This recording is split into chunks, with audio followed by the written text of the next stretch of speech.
Earlier this month, I was driving down Robertson Boulevard and I saw a little boy, maybe 4 or 5 years old at the most, holding the hand of a man who was in his 40s or 50s. The man had a white cane and it was clear that he was blind. And this little boy was guiding him step by step over the cracked and uneven sidewalk. It was a moment that made me slow my car and watch, even amidst Tuesday afternoon traffic, because it's so rare to see such explicit love. Not love as sentiment or emotion, but love as action. And as I think about our world right now, I believe the book of Devarim is calling on each of us to be that boy. Throughout the whole book of Devarim, we're explicitly commanded to love, again and again in different forms. In Parshat Ekev, we read the commandment to love the Lord your God. Later in Parshat Nitzavim, Moshe charges the people, choose life so that you and your offspring may live by loving the Lord your God, heeding his commandments, holding fast to him. Elsewhere, Moshe reminds us to love the stranger, for you were strangers in the land of Egypt, and insists that we open our hands to the poor rather than hardening our hearts. In other words, over and over, love is not a feeling. Devarim teaches that love is a way of living. Love is seen in commitment and empathy and loyalty and justice. And Micha Goodman, a senior fellow at the Shalom Hartman Institute, helps us to see how radical of an idea this is. He argues that in Devarim, Moshe is not only calling on individuals to be loving, but laying out a vision for an entire society built on love. For example, in Shemot, the commandment about Shabbat is about rest. For in 6 days the Lord made heaven and earth, and the seventh day he rested. But in Devarim, the emphasis shifts, so that your male and female servant may rest as you do. Remember that you were a slave in the land of Egypt, and the Lord your God freed you from there. Shabbat in Devarim is not only about imitating God's rest, it's about creating dignity for the vulnerable, collapsing hierarchies, loosening our grip on control. In the same way, whereas Shemot describes the Exodus as a story of miracles, plagues, seas splitting, God's mighty hand, in Devarim, Moshe retells the Exodus as a story of responsibility. Having been liberated, Israel must learn how to treat others. You too must love the stranger, for you were strangers in the land of Egypt. Experiencing these miracles is about cultivating sensitivity. Having once been powerless, Israel must now become a people who protect the powerless. These are the lessons the Israelites must carry with them into the promised land if they are to create a holy society. Moshe's project in Devarim is ultimately a reorientation of what it means to be God's people. He takes the great symbols of the Torah, Shabbat, the Exodus, the covenant, and retells them not as just moments of divine spectacle, but as lessons in human responsibility. Shabbat is not only about God's rest, it's about giving rest to those who have none. The Exodus is not only about miracles, it's about remembering what it feels like to be powerless so that you'll protect the powerless. In other words, Moshe's teaching that the strength of a society is not measured by domination or displays of power, but by the compassion it extends to the most vulnerable. And if that is true for nations, it is just as true for us. Which is why I become more and more convinced that conflicts are not solved in anger. Anger can silence, it can intimidate, it can overpower for a time, but it cannot transform. The only power strong enough to heal what is broken in families, in communities, in nations is love. Or as Melissa Etheridge shared at her concert this summer, if you want to see more love in the world, you must give more love. That's the vision Moshe set before the Israelites, and that's the vision we inherit. It's no accident that we're reading these words in this season. Shabbat Shuvah is about return, and perhaps Devarim is reminding us that the return God asks of us is not through guilt or fear, but through love. Too often we think of tshuva only as beating our chests, as berating ourselves for our mistakes, for obsessing over where we fell short. But Moshe's words invite us to shift the frame, to understand return as an act of love of God, love of others, love of ourselves. In thinking about returning to our relationship with God, it's easy to imagine that relationship as driven by fear. The liturgy of these days can stir in us fear of judgment, fear of failure, fear of not being enough. But Devarim paints a very different picture. As the Torah teaches, to love the Lord your God, to walk in all God's ways, to hold fast to him. Loving God is not about trembling in dread, but about acting with compassion and justice and humility. Maybe the most powerful way we love God is by bringing abundance into the world.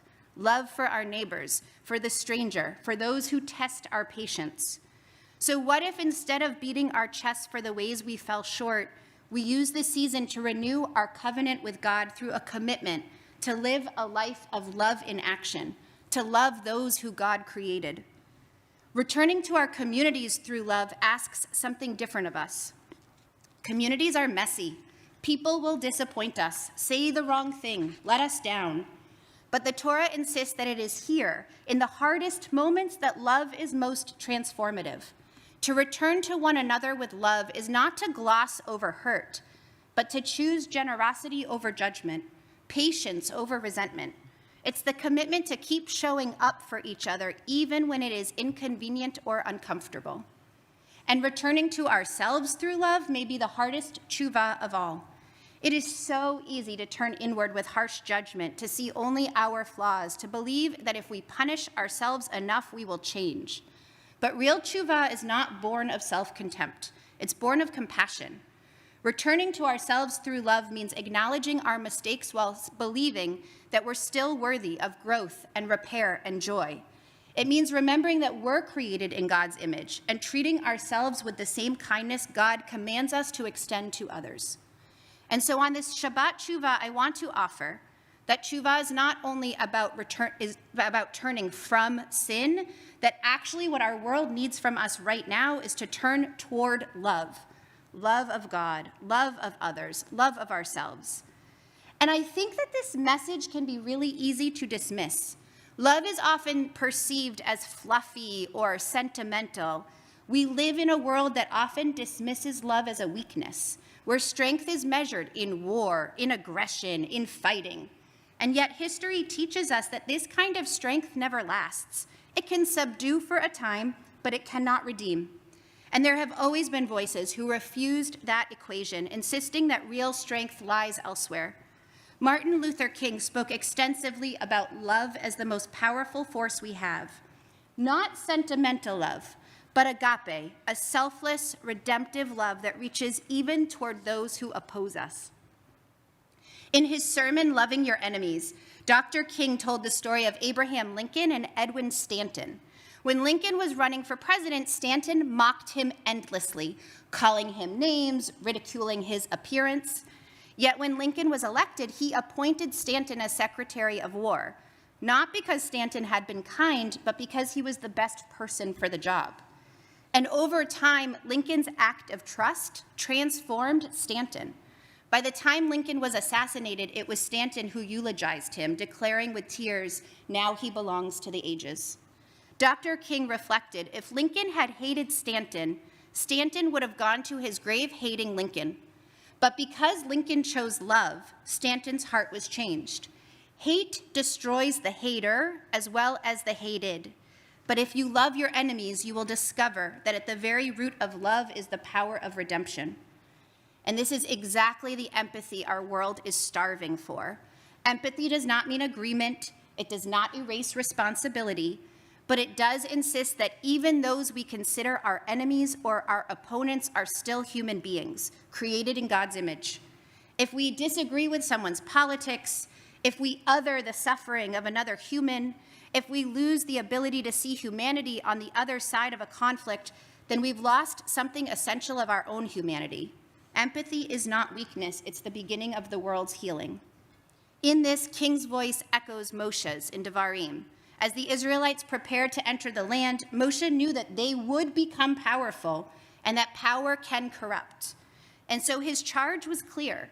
Use your power with empathy. Transform memory into sensitivity, ritual into justice, strength into love. Both King and Moshe remind us that real change, whether in a society or in a soul, does not come through fear or force, but through love that is courageous enough to heal and enduring enough to last. Ultimately, love is the most radical strength we have. And while King and Moshe both remind us that love can change nations, The truth is, we also see how desperately people crave love in the smallest, most ordinary corners of life. A beautiful example of this surfaced in the Dad Project that went viral this year. It started when Rosie Pollack made a simple TikTok about her dad, Buzz, who had just retired. He had a PhD. He wasn't sure what to do next. She mentioned that he had written her a letter every single day through camp, college, and adulthood, and asked, almost as a joke, if anyone wanted a letter from her dad. She expected a few responses. Instead, thousands of requests poured in from people whose fathers had died, from those who had fathers who had never shown up, from kids who had never once heard the words, "I'm proud of you." Now, they had to recruit other dads, and Buzz and a handful of these other dads wake up before dawn to write letters to strangers across the world.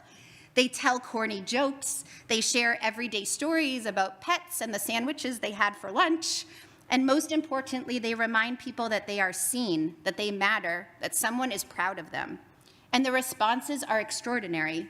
People cry at their kitchen tables when they read them. Some tuck them away with their most treasured family mementos, because even a letter from a stranger can feel like love. And why did this strike such a chord? Because people are starving for love. Not sentimental love, but steady, simple, actionable love. The kind of love Devarim demands. The kind of love that boy showed guiding the older man across the sidewalk. If we can each do this, even in small ways, then our tshuva this year will be real. Tshuva is not just what happens in this sanctuary or in the machzor. It's what happens when we leave here and decide to live differently. It's the love we bring when returning to God, to one another, to ourselves. Because anger can feel really satisfying for a moment, but it cannot heal. Fighting can silence the voices we don't want to hear, but it doesn't change hearts or create durable peace. Anger and fighting only work in the short term and usually at great cost. The only way conflicts end in families, in communities, in nations is when love breaks through.